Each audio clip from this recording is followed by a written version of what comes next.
Bismillahirrahmanirrahim. Assalamualaikum warahmatullahi wabarakatuh. Alhamdulillahirabbil alamin wa bihi nasta'in ala umurid dunya waddin. Wassalatu wassalamu ala asyrafil anbiya'i wal mursalin nabiyyina Muhammad wa ala alihi wa sahbihi ajma'in wa man ihtada bihudah wattaba atharahu ila yaumiddin, amma ba'd. Kaum muslimin wal muslimat, para jemaah yang semoga senantiasa dirahmati dan diberkahi oleh Allah Subhanahu wa taala. Alhamdulillah, kembali kita dipertemukan oleh Allah Subhanahu wa taala dalam majelis ilmu yang berbarakah di salah satu rumah dari rumah-rumah Allah Subhanahu wa taala yang mulia. Semoga Allah Subhanahu wa taala senantiasa mencurahkan rahmatnya dan barokahnya kepada kita semuanya, memberikan kepada kita ilmu yang bermanfaat, yang membuahkan amal saleh dalam kehidupan kita. Allahumma inna nas'aluka ilman nafi'a wa rizqan thayyiba wa amalan mutaqabbala. Kaum muslimin wal muslimat, para jemaah yang semoga dirahmati dan diberkahi oleh Allah SWT. Kita lanjutkan pembahasan kita tentang aqidah al-Imam Asy-Syafi'i rahimahullahu ta'ala. Sebelumnya telah kita bahas tentang bagaimana aqidah Imam Asy-Syafi'i rahimahullah dalam masalah tauhid al-asma wa sifat, di mana aqidah beliau sesuai dengan aqidah Al-Quran dan Sunnah serta aqidah salafus salih, aqidah para sahabat, menetapkan nama-nama dan sifat-sifat Allah Subhanahu wa taala yang ditetapkan di dalam Al-Quran dan ditetapkan di dalam hadis-hadis Nabi yang sahih tanpa menyerupakannya dengan makhluk. Allah berfirman dalam surat Asy-Syura ayat 11, laisa kamitslihi syai'un wa huwas samiul basir. Tidak ada sesuatu pun yang serupa dengan Allah Subhanahu wa taala. Dan Allah Subhanahu wa taala Maha mendengar lagi Maha melihat. Oleh karenanya akidah Ahlus Sunnah termasuk diantaranya adalah akidah Imam Asy-Syafi'i dalam masalah asma wa sifat dibangun di atas 3 hal. Yang pertama, isbat, menetapkan semua nama dan sifat-sifat yang Allah tetapkan di dalam Al-Quran untuk dirinya dan apa yang ditetapkan oleh Rasulullah dalam hadis-hadisnya yang sahih. Ya, yang sahih. Kalau nggak sahih berarti enggak. Ini semua nama dan sifat Allah Subhanahu wa taala yang Allah tetapkan di dalam Quran dan Allah tetapkan lewat lisan Rasulnya sallallahu alaihi wasallam dalam hadis-hadis yang sahih, maka wajib bagi kita untuk menetapkannya tanpa membeda-bedakan antara sebagian sifat dengan sebagian yang lainnya. Ini poin yang pertama. Poin yang kedua adalah nafi. Kita meniadakan penyerupaan dengan Allah SWT, yakni tatkala kita menetapkan Allah SWT punya sifat, jangan menyamakannya dengan makhluk. Tatkala kita menetapkan Allah mendengar dan Allah melihat, jangan kemudian mengatakan Allah mendengar seperti makhluknya, Allah melihat seperti makhluknya. Tidak. Tapi kita katakan Allah mendengar, Allah melihat, tapi pendengaran dan penglihatan Allah tidak sama seperti pendengaran makhluknya, tidak sama seperti penglihatan makhluknya. Ini poin yang kedua. Poin yang ketiga, tidak boleh bagi kita untuk menghayal, menggambarkan, membagaimanakan tentang tentang sifat-sifat Allah Subhanahu wa taala. Jadi ketika kita misalkan mengatakan Allah SWT mendengar, melihat, jangan kemudian dihayalkan, digambarkan, gimana ya pendengarannya Allah, gimana ya penglihatannya Allah. Kenapa? Karena akal kita nggak bakal nyampe. Wala yuhituna bihi ilma. Mereka tidak akan menjangkau ilmu tentang Allah Subhanahu wa taala. Dan Imam Syafi'i juga mengatakan inna lil aqli haddan yantahi ilaih kama anna lil basari haddan yantahi ilaih. Sesungguhnya akal itu memiliki batas sebagaimana penglihatan memiliki batas. Jadi segala sesuatu ada batasan-batasannya. Baik. Kemudian pada pembahasan yang ketiga, di sini penulis memberikan contoh-contoh bagaimana akidah Imam Syafi'i dalam sifat-sifat Allah Subhanahu wa taala. Ya, kata beliau al-mabhasus salis, pembahasan yang ketiga, aqidatuhu fi sifatillahi azza wa jal. Aqidah al-Imam Syafi'i tentang sifat-sifat Allah. Beliau mencoba memberikan contoh-contoh. Kalau tadi yang kita sampaikan itu kaidah yang perlu kita pegang.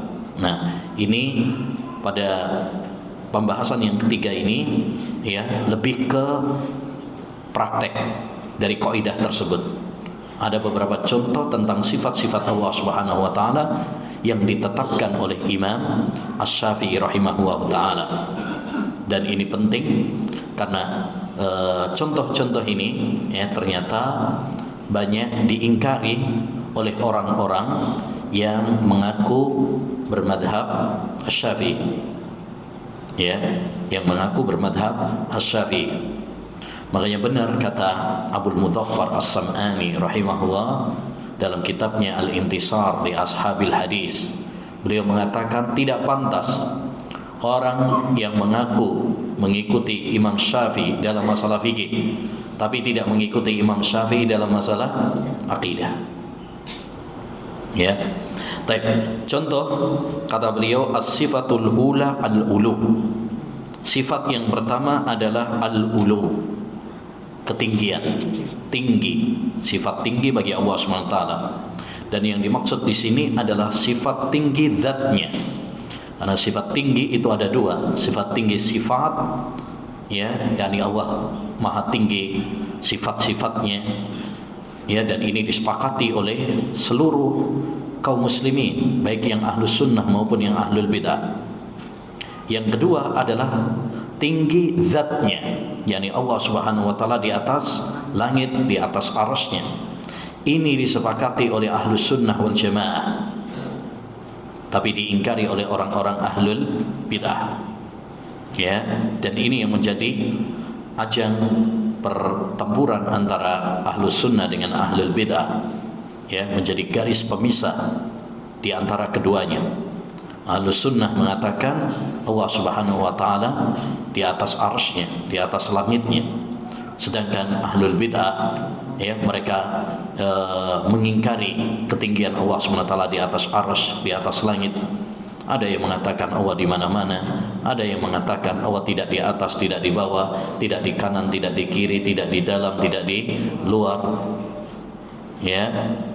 Ada yang mengatakan Allah bersatu dengan makhluknya, dengan hambanya, manunggaling kawulolan Gusti, ya macam-macam, ya. Taib. Tentang sifat ini, yaitu sifat tinggi bagi Allah Subhanahu wa taala, telah ditegaskan di dalam Al-Quran, di dalam hadis, dan disepakati oleh para ulama. Dan ini adalah akidah Ahlus Sunnah wal Jamaah, termasuk diantaranya adalah akidah Imam Asy-Syafi'i. Ya, dalil yang menunjukkan bahwasanya Allah SWT di dalam Al-Quran, ya, Al-Quran yang menunjukkan Allah di atas arsy banyak sekali. Ya, banyak sekali. Di antaranya adalah firman Allah Subhanahu wa taala, ya, di dalam surat Al-A'la, misalkan sabbihisma rabbikal a'la, ya, maha suci nama Rabbmu, sucikanlah nama Rabbmu, zat yang maha tinggi, ya. Baik. Demikian juga firman Allah dalam surat Fatir ayat 10, ilaihi yas'adul kalimut thayyib wal amalu salihu yarfa'u. Kepada Allah Subhanahu wa taala ucapan yang baik itu naik. Ya, naik. Yang namanya naik berarti dari bawah ke atas. Jadi amal-amal saleh dilaporkan naik kepada Allah Subhanahu wa taala, berarti ke atas. Demikian juga dalam surat Ali Imran ayat 55, Allah mengatakan, "Idz qala Allahu ya Isa, inni mutawaffika wa rafi'uka ilayya." Ingatlah tatkala Allah mengatakan, wahai Isa, sesungguhnya ya aku mewafatkan kamu, wa rafi'uka ilayya, dan mengangkatmu kepadaku, menaikkan kamu kepadaku. Ya, berarti dari bawah ke atas. Karena yang namanya naik itu dari bawah ke atas. Dan banyak ayat-ayat dalam masalah ini, sampai-sampai sebagian ulama madhab Syafi'i rahimahullah mengatakan, fil Quran alfu dalilin tadullu ala fauqiyatillahi jalla wa'ala. Di dalam Al-Quran itu terdapat 1000 dalil yang menunjukkan Allah Subhanahu wa taala tinggi di atas arsy-Nya. Ya, 1000 dalil. Kita satu dalil aja sudah cukup mestinya orang beriman itu, apalagi sampai 1000 dalil. Ya. Baik. Adapun hadis yang menunjukkan tentang ketinggian Allah SWT di atas langit banyak sekali, bahkan derajatnya mutawatir. Seperti disebutkan oleh Imam Az-Zahabi dalam kitabnya Al-Ulu. Mutawatir itu adalah hadis yang diriwayatkan dari jalur sahabat yang banyak sekali, 30 sahabat, 40 sahabat, ya, yang tidak mungkin mereka semuanya sepakat di atas kedustaan dan kebohongan. Di antara dalil yang menunjukkan hal ini hadis Jariyah, budak wanita, ya, yang pernah ditanya oleh Nabi sallallahu alaihi wasallam, "Aina Allah?" Di mana Allah Subhanahu wa taala? Jawab wanita tersebut, "Fis sama," di atas langit. Kemudian Nabi SAW mengatakan, "A'tikha fa innaha mu'minah." Merdekakan wanita itu karena dia adalah wanita yang beriman. Hadis ini seperti dikatakan oleh Imam Az-Zahabi memberikan kepada kita dua faedah penting. Faedah yang pertama adalah disyariatkannya pertanyaan di mana Allah. Disyariatkan, boleh kita nanya anak kita, nanya murid kita, di mana Allah, itu boleh. Kenapa boleh? Bahkan disyariatkan karena Rasulullah yang nanya. Sebagian orang kalau kita tanya di mana Allah, dia bilang apa? Oh, nggak boleh nanya di mana itu. Bid'ah itu. Ya. Gimana bid'ah? Bid'ah itu kalau nggak ada tuntunannya dari Nabi. Lah ini Nabi sendiri yang nanya kok. Ya kan? Yang kedua, faedah kedua dari hadis yang mulia ini, bahwa jawaban yang benar dari pertanyaan di mana Allah adalah Allah di atas langit. Ya. Kata beliau, siapa yang mengingkari dua masalah ini berarti dia mengingkari ya Nabi Muhammad SAW. Siapa yang mengingkari dua masalah ini, yaitu mengatakan nggak boleh tanya di mana Allah, atau jawabannya bukan di atas langit, ya, maka berarti dia protes kepada Nabi, ngeyel kepada Nabi sallallahu alaihi wasallam. Baik. Hadis yang kedua, ya, yang menunjukkan bahwasanya Allah Subhanahu wa taala di atas langit, hadis tentang Isra Mi'raj. Hadis tentang Isra Mi'raj. Kita tahu bahwa Nabi sallallahu alaihi wasallam sebagaimana disebutkan di dalam Al-Qur'an, ya, subhanalladzi asra bi 'abdihi laila minal masjidil haram ilal masjidil aqsa, ya, melakukan Isra, kemudian Mi'raj, naik dari Masjidil Aqsa ke langit, bahkan langit yang ke-7 dekat dengan Sidratul Muntaha, ya. Nah, itu menunjukkan salah satu dalil yang menunjukkan bahwa Allah SWT di atas langit, karena Nabi SAW dinaikkan, ya, dinaikkan. Andaikan Allah SWT di mana-mana, nggak perlulah Nabi Isra Mi'raj dekat dengan Allah SWT, ya, cukup di bumi aja udah langsung apa dapat wahyu, cukup. Tapi ini dinaikkan kepada Allah Subhanahu wa taala, dekat dengan Allah Subhanahu wa taala. Ya, itu menunjukkan bahwasanya Allah Subhanahu wa taala di atas langit. Demikian juga hadis dari Nabi sallallahu alaihi wasallam, ya, irhamu man fil ardi yarhamkum man fis sama. Sayangilah yang di atas bumi, niscaya yang di atas langit akan sayang kepada kalian. Yani yang di atas langit yaitu Allah Subhanahu wa taala. Juga hadis Nabi sallallahu alaihi wasallam, ala ta'manuni wa ana aminu man fis sama. Ya, apakah kalian tidak percaya kepadaku sedangkan aku dipercaya oleh zat yang di langit, yaitu Allah Subhanahu wa taala. Ya, demikian juga hadis tentang ancaman bagi seorang istri, ya, yang apabila diajak oleh suaminya untuk keranjang kemudian dia menolaknya, Nabi SAW mengatakan, idza da'a ar-rajulu zawjatahu ilal firash fa'abat an ta'tiya la'anat alladhi fis sama hatta tusbih. Apabila seorang suami mengajak kepada istrinya untuk berhubungan badan kemudian dia menolaknya, maka zat yang di atas langit akan melaknatnya sampai pagi.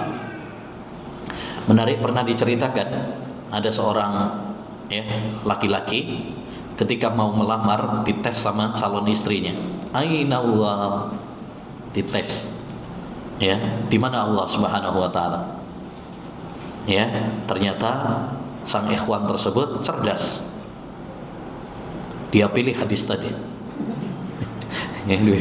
Di antara dalil-dalil yang ada yang banyak sekali, tapi dia milih hadis tadi. Ya, ya. Idza da'a ar-rajulu zawjatahu ilal firas fa'abat an taji'a la'anatha alladhi fis sama hatta tusbih. Nah, langsung diterima langsung. Ya, langsung sah. Baik, walhasil ma'asyiral muslimin, ya, hadis, ayat-ayat dan hadis-hadis tentang masalah ini apa? Banyak sekali. Di samping juga ini adalah kesepakatan para ulama, semua ulama, ya, sebagaimana disebutkan oleh seorang tabi'in yang mulia, Al-Auza'i, kunna wat tabi'una mutawafirun.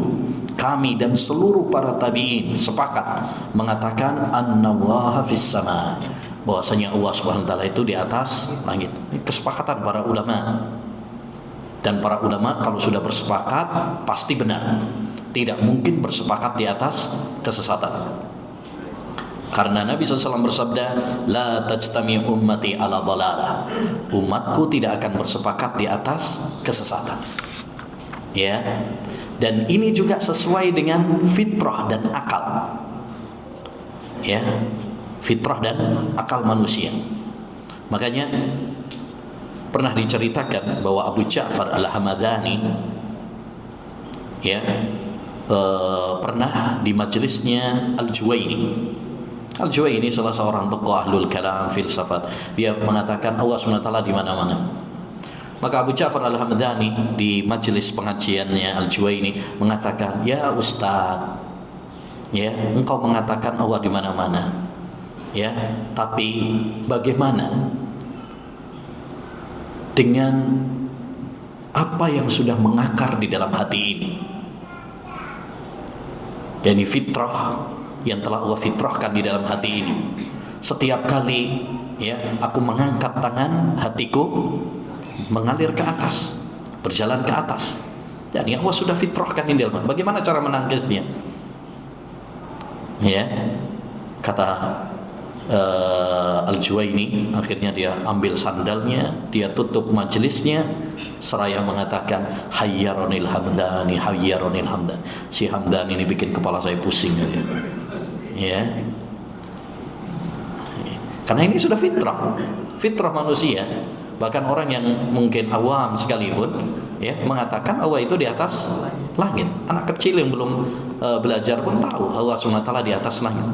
Bahkan orang-orang awam sekalipun, ya, makanya sering kita dengar ucapan mereka, kita serahkan kepada yang di atas saja. Adalah, ya, kita serahkan sama yang di atas. Maksudnya adalah Allah Subhanahu wa taala. Tidak ada yang mengatakan kita serahkan sama yang di mana-mana. Ya, kita serahkan kepada yang di atas. Karena itu fitrah. Fitrah mereka mengatakan demikian. Baik. Makanya kita mengangkat tangan pun mengangkat tangannya ke atas. Fitrah. Ya. Nah, jadi ma'asyiral muslimin, ini akidah Ahlussunnah wal Jamaah dalam masalah ini. Bagaimana dengan akidah Imam Syafi'i? Imam Syafi'i rahimahullah juga menjelaskan akidah beliau sama seperti akidah salafus salih. Disebutkan oleh Al-Hakkari ya dalam kitabnya akidah Imam Syafi'i, demikian juga siapa itu? Ya, sebagian para ulama rahimahullah ta'ala yang juga menulis kitab tentang akidah Imam Asy-Syafi'i rahimahullah, ya, menukil dari ucapan Imam Asy-Syafi'i rahimahullah, al-qawlu fi sunnati allati ana 'alaiha wa ra'aitu 'alaiha alladzina ra'aituhum misla Sufyan wa Malik wa ghairuhuma. Ya, akidah yang aku anut dan para ulama-ulama yang aku temui seperti Sufyan, Malik dan yang lainnya. Jadi ini akidahku dan akidah ulama-ulama guru-guru yang aku temui dari para ulama-ulama yang aku temui seperti Sufyan Ats-Tsauri, ini ulama besar, Imam Malik bin Anas, ya. Al-iqraru bi syahadati an la ilaha illallah wa anna Muhammadar Rasulullah, bersaksi bahwasanya tidak ada sesembahan yang berhak diibadahi kecuali hanya Allah Subhanahu wa taala, dan bahwasanya Nabi Muhammad adalah utusan Allah Subhanahu wa taala.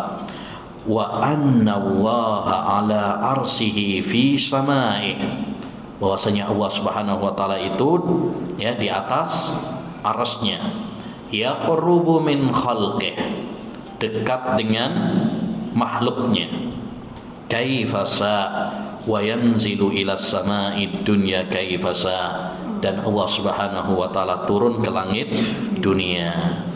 Jadi beliau menetapkan, ini akidah Imam Syafi'i, bahwa Allah Subhanahu wa taala di atas arsy dan bahwasanya Allah Subhanahu wa taala turun ke langit dunia.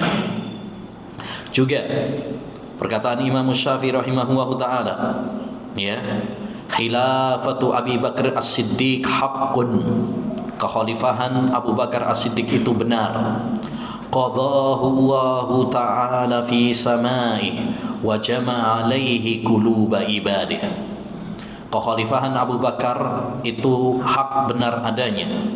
Allah putuskan di atas langitnya dan Allah Subhanahu wa taala mengumpulkan ya hati para hambanya, ya, menyepakati hal itu, menyetujui kekhalifahan Abu Bakar As-Siddiq. Yang menjadi pembahasan adalah itu kekhalifahan Abu Bakar itu adalah hak yang Allah putuskan di atas langitnya.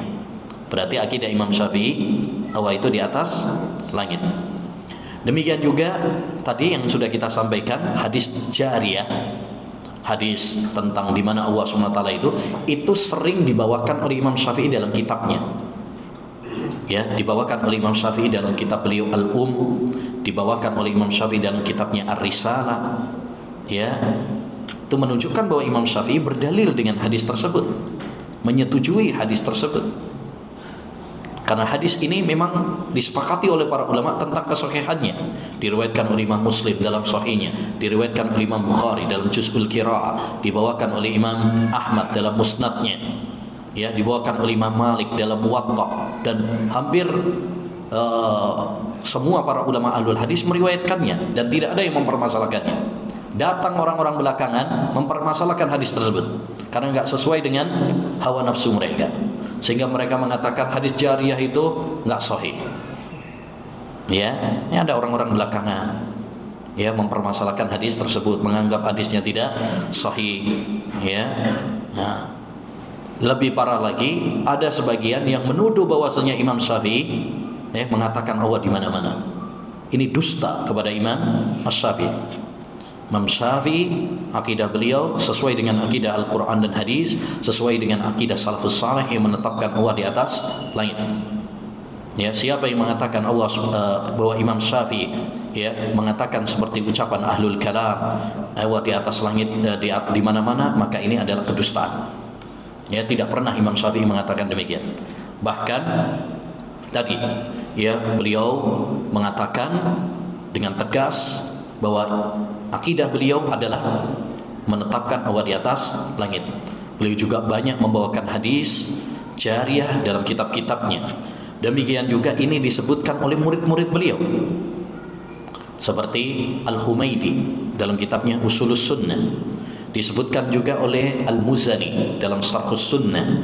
Ini murid-murid senior Imam Syafi'i, murid-murid seniornya Imam Syafi'i, dan murid-murid beliau orang yang paling ngerti tentang akidahnya Imam Asy-Syafi'i. Dan ini juga disebutkan oleh Imam Al-Baihaqi. Imam Al-Baihaqi itu adalah seorang ulama yang paling ngerti tentang madhab Syafi'i. Makanya beliau menulis 2 kitab Manaqibul Imam Syafi'i, Manaqib Imam Syafi'i, 2 jilid besar tentang biografi Imam Syafi'i. Dalam kitab Al-Asma wa Sifat, setelah beliau membawakan ayat-ayat tentang istiwa Allah SWT di atas arsy, ya, dan hadis-hadis tentang masalah ini, kata beliau, wa ala hadzat thariq yadullu madhhabus Syafi'i. Dan inilah, kata beliau, akidahnya Imam Asy-Syafi'i. Demikian juga dikatakan oleh As-Sabuni, Abu Ismail As-Sabuni dalam kitabnya Aqidatus Salaf Ashabil Hadis. Itu juga mengatakan bahwasanya akidah Imam Syafi'i adalah apa? Ya, Allah di atas langit. Jadi intinya ma'asyiral muslimin, ya, bahwa akidah yang diyakini oleh Imam Syafi'i rahimahullahu taala adalah, ya, beliau menetapkan Allah di atas arsy-Nya, di atas langitnya, ya. Adapun pemahaman Allah di mana-mana, ya, ini adalah ucapan Jahmiyah, Mu'tazilah, ahli filsafat yang bertentangan dengan Quran dan hadis. Ya, tidak boleh bagi kita untuk, ya, berpemahaman seperti itu, karena itu, ya, adalah pemahaman yang batil, ya, yang sejatinya adalah penghinaan kepada Allah Subhanahu wa taala. Karena kalau kita katakan Allah itu di mana-mana, justru itu melecehkan Allah. Kalau Allah di mana-mana, berarti ada di got, berarti ada di WC, di toilet, berarti ada di tempat perzinaan, berarti ada di sampah. Naudzubillah min dzalik. Justru ucapan Allah di mana-mana itu ucapan yang kotor, penghinaan kepada Allah Subhanahu wa taala, tidak pantas bagi Allah Subhanahu wa taala. Berbeda ketika kita mengatakan seperti Al-Quran dan hadis, seperti pemahaman salafus saleh bahwasanya Allah Subhanahu wa taala di atas langit, maka ini adalah yang pantas dan sesuai dengan keagungan Allah Subhanahu wa taala. Kemudian sifat berikutnya yang ditetapkan juga oleh Imam Syafi'i rahimahullah adalah sifatun nuzul. Sifat, ya, turun bagi Allah Subhanahu wa taala. Ya, jadi Allah Subhanahu wa taala, ya, turun. Sifat turun ini ditetapkan oleh Nabi dalam hadis-hadis yang sahih. Kalau Al-Quran tidak, tapi dalam hadis, ya. Tapi itu enggak masalah. Maksudnya, walaupun sifat tersebut tidak ada di dalam Quran, tapi ada dalam hadis, itu sudah cukup. Kenapa? Karena hadis Nabi SAW itu adalah hujjah. Dia wahyu dari Allah Subhanahu wa taala juga. Wa ma atakumur rasulu fakhudhuhu wa ma nahakum anhu fantahu. Apa yang dibawa oleh Rasulullah maka ambillah, terimalah. Dan apa yang dilarang oleh Rasulullah maka tinggalkanlah. Jadi, ya, ayyuhal ikhwah, ini akidah yang harus kita yakini.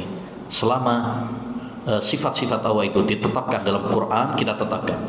Atau enggak ada di dalam Quran, tapi Allah tetapkan lewat lisan Rasulnya sallallahu alaihi wasallam dan hadisnya sahih, maka wajib bagi kita juga untuk menerimanya. Dan telah sahih dari Nabi sallallahu alaihi wasallam, bahkan mutawatir, bahwa beliau mengabarkan bahwa Allah Subhanahu wa taala itu turun ke langit dunia pada sepertiga malam terakhir. Seperti dalam hadis Abu Hurairah dalam riwayat Bukhari Muslim, bahwa Nabi sallallahu alaihi wasallam mengatakan, yanzilu rabbuna tabaraka wa ta'ala kulla lailatin ila sama'id dunya. Rabb kita turun setiap malam ke langit dunia. Rabb kita turun, jelas, tegas. Ya, di sini Nabi mengatakan yang turun adalah Allah SWT, bukan malaikat, bukan rahmat. Maka jangan dirubah-rubah. Sebagian orang, oh yang turun itu bukan Allah SWT, tapi yang turun adalah malaikatnya, rahmatnya. Ya, nah ini berarti sama saja melecehkan Nabi. Kenapa? Nabi dengan tegas mengatakan yang turun itu adalah Rabb kita. Seakan-akan dia lebih fasih daripada Nabi Muhammad SAW. Tidak ada yang lebih fasih dalam menjelaskan syariat ini, akidah ini daripada Nabi kita Muhammad SAW. Ya, lebih-lebih para ulama telah menegaskan dalam kaidah al-aslu fil kalam al-haqiqah. Hukum dalam hukum asal sebuah ungkapan itu harus dibawa kepada hakikatnya. Harus dibawa kepada hakikatnya. Tidak boleh kemudian diselewengkan kepada makna yang lain. Yanzilu Rabbuna tabaraka wa ta'ala kulla lailatin, setiap malam. Setiap malam. Ya. Ila sama'id dunya, ke langit dunia. Langit dunia itu langit yang paling dekat dengan kita sekarang, yang terlihat. Hina yabqa sulusul lailil akhir, ketika sepertiga malam terakhir. Ya, sepertiga malam terakhir. Fayaqul, kemudian Allah Subhanahu wa taala mengatakan, may yad'uni fa astajib lahu. Ya, siapa yang berdoa kepadaku maka saya akan kabulkan. May yas'aluni fa'u'tiyahu, siapa yang meminta kepadaku saya akan penuhi. May yastaghfiruni fa'aghfir lahu, siapa yang minta ampun kepadaku saya akan ampuni. Baik. Ucapan ini menunjukkan kepada kita bahwa yang turun itu benar-benar adalah Allah SWT. Kenapa? Karena fayaqul, Allah mengatakan, siapa yang berdoa kepadaku saya akan kabulkan, siapa yang minta kepadaku saya akan penuhi, siapa yang minta ampun kepadaku saya akan ampuni. Mungkinkah yang mengatakan itu adalah selain Allah SWT? Seperti sebagian orang mengatakan, oh yang turun itu bukan Allah, yang turun itu malaikat. Emang malaikat bisa mengatakan seperti itu? Siapa yang berdoa kepadaku saya akan kabulkan. Berani malaikat mengatakan seperti itu? Gak mungkin. Tidak ada yang bisa mengabulkan kecuali hanya Allah. Tidak ada yang memenuhi permintaan manusia kecuali hanya Allah. Tidak ada yang mengampuni dosa-dosa kecuali hanya Allah. Ini menunjukkan bahwa yang turun di situ betul-betul adalah Allah Subhanahu wa taala. Ya. Dan ini juga menunjukkan kepada kita faedah penting. Ayyuhal ikhwah, bahwa ya, pembahasan akidah itu harus membuahkan amal. Kita ketika meyakini bahwasanya Allah Subhanahu wa taala Maha Pengampun misalkan, berarti kita tidak boleh putus asa ketika kita terjatuh di dalam dosa. Minta ampun kepada Allah. Ya. Ketika kita faham bahwasanya Allah Subhanahu wa taala Maha mendengar, berarti harus hati-hati dengan ucapan kita. Hati-hati dengan ucapan kita, karena Allah Maha mendengar. Walaupun kita bisik-bisik, walaupun kita pakai bahasa yang tidak dipahami oleh orang sekitar kita, tapi ingat Allah faham, Allah mendengar. Demikian juga ya, ketika kita meyakini Allah SWT Maha melihat, Maha melihat, maka itu membuahkan kepada kita apa? Faedah penting, yaitu hendaknya bagi kita selalu merasa diawasi sama Allah Subhanahu wa taala, sehingga kita hati-hati dalam setiap langkah kita. Walaupun tidak ada yang lihat, di tengah kegelapan, sepi, nggak ada orang, yakinlah bahwasanya Allah SWT Maha melihat. Begitu juga ketika kita memahami bahwasanya Allah Subhanahu wa taala tadi mengatakan, siapa yang berdoa kepadaku saya akan kabulkan, siapa yang minta kepadaku saya akan beri, siapa yang minta ampun kepadaku saya akan ampuni. Berarti kalau kita memahami hal ini, hendaknya bagi kita memanfaatkan sepertiga malam terakhir untuk bermunajat kepada Allah Subhanahu wa taala. Dan inilah tujuan kita belajar akidah. Akidah bukan untuk soal kita debat, soal kita menyesatkan, ya, ini yang menyimpang, ini yang benar. Tapi ya, pelajaran akidah itu hendaknya menjadikan kita semakin mengagungkan Allah Subhanahu wa taala, menjadikan kita semakin semangat beribadah kepada Allah Subhanahu wa taala, semakin dekat dengan Allah Subhanahu wa taala. Kalau kita belajar akidah tapi tidak menjadikan hati kita lebih lembut, ya, tidak menjadikan kita lebih bersemangat dalam ibadah kepada Allah Subhanahu wa taala, maka berarti ada yang salah dalam belajar kita. Ya, maka pastikan kita belajar akidah itu semakin dekat dengan Allah, semakin mengagungkan Allah, semakin semangat beribadah kepada Allah Subhanahu wa taala. Ya, jangan sampai kering dari tazkiyatun nufus, dari penyucian hati. Ada sebagian orang itu belajar akidah cuma pinter debat tok, untuk membantah tok, ya. Tapi sholatnya keteteran, ya, akhlaknya rusak, hatinya semakin keras, penuh dengan dendam dan kebencian. Bukan seperti itu kita belajar ilmu agama. Kita belajar ilmu agama agar supaya semakin dekat dengan Allah Subhanahu wa taala, semakin memuliakan Allah Subhanahu wa taala. Baik. Jadi intinya ma'asyiral muslimin, hadis-hadis tentang nuzul ini hadis derajatnya mutawatir.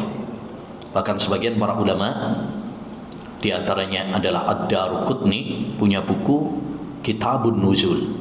Kitabun Nuzul itu untuk menjelaskan bahwasanya hadis-hadis tentang masalah ini banyak sekali. Maka tidak boleh bagi kita untuk mengingkarinya, karena hadis apabila telah sahih wajib bagi kita untuk menerimanya dengan bulat. Ya, sebagian orang nggak percaya, masa Allah SWT turun ke langit dunia. Nanti kalau Allah turun ke langit dunia, berarti kosong dong arasnya. Kalau Allah SWT turun ke langit dunia, berarti gerak, pindah-pindah tempat. Kalau Allah SWT turun ke langit dunia, berarti turun terus dong. Kenapa? Karena sepertiga malam terakhir di Indonesia beda sepertiga malam terakhir di Saudi, di Amerika. Bagaimana menjawabnya? Jawaban kita, ayyul ikhwah, kewajiban bagi kita hanya beriman. Kita mengimani apa yang Allah SWT kabarkan, kita mengimani apa yang Rasulullah sampaikan.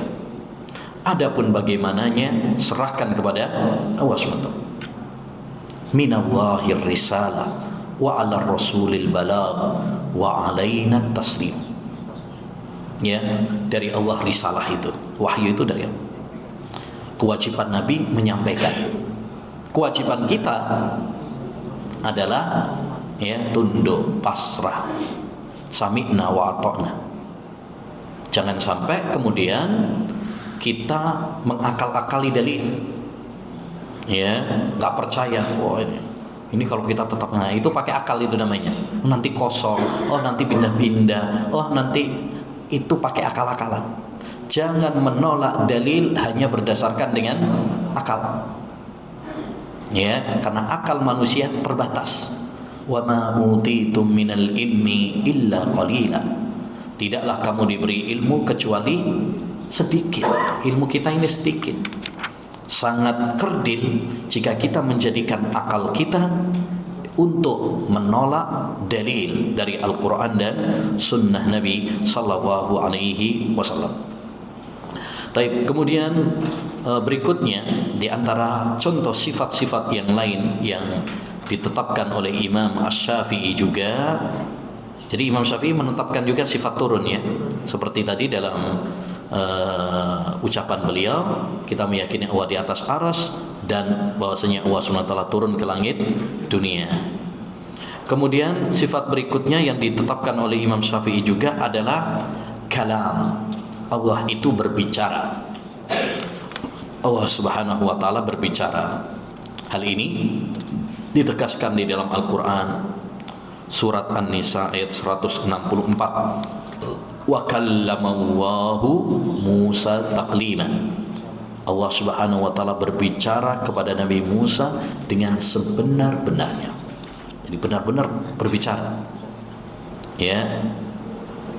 Demikian juga di dalam hadis-hadis Nabi sallallahu alaihi wasallam banyak sekali Di antaranya ma minkum illa wasayukallimuhu rabbuhu. Tidak ada seorang pun di antara kalian kecuali Rabb-nya nanti akan berbicara kepadanya. Itu menunjukkan bahwasanya Allah SWT punya sifat apa? Berbicara. Ya. Dan itu sifat berbicaranya Allah Subhanahu wa taala wajib kita tetapkan. Sebagian ahlul bid'ah seperti orang-orang Jahmiyah, Mu'tazilah, ahli filsafat tidak menetapkan Allah itu punya sifat apa? Berbicara. Bahkan mereka ingin merubah ayat Al-Qur'an, harokatnya. Seperti tadi, wa kallamallahu Musa taklima. Allah berbicara kepada Nabi Musa. Itu mereka pengen ngerubah itu. Yang wa kallamallahu itu kan di dhammah itu ya. Berarti yang berbicara adalah Allah. Mereka pengen ngerubah wa kallamallaha Musa.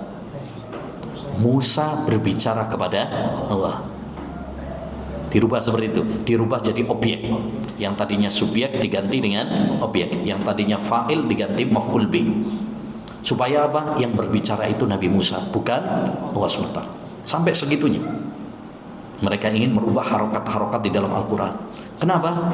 Karena ayat ini tidak sesuai dengan hawa nafsu mereka. Ya, karena kalau kita tetapkan Allah berbicara, nanti berarti Allah Subhanahu wa taala sama dengan makhluknya. Kalau Allah berbicara berarti nanti butuh kepada mulut, lisan, gigi, tenggorokan. Nah, jadi bayangannya sudah menyamakan dengan makhluk. Nah, ini yang keliru. Tetapkan apa yang ditetapkan oleh Allah, tapi jangan samakan dengan makhluk, beres. Jadi sebenarnya akidah Ahlussunnah dalam masalah ini itu mudah. Yang bikin pusing itu malah ruwet itu filsafat. Ya. Nah, di antara ya kalam pembicaraan Allah Subhanahu wa taala itu adalah Quran, Taurat, Injil, tentunya yang belum dirubah ya. Ya, Zabur itu adalah kalam Allah, firman Allah. Hadis qudsi itu juga kalam Allah. Oleh karenanya Ahlus Sunnah mengatakan bahwasanya Al-Qur'anu kalamullah ghairu makhluk, dan itu yang dikatakan oleh Imam Syafi'i juga. Ya, diriwayatkan oleh Imam Al-Baihaqi bahwasanya Imam Syafi'i mengatakan Al-Qur'anu kalamullah ghairu makhluk. Al-Quran itu adalah firman Allah, bukan makhluk. Kenapa? Karena sifat itu mengikuti ya, mengikuti yang disifati.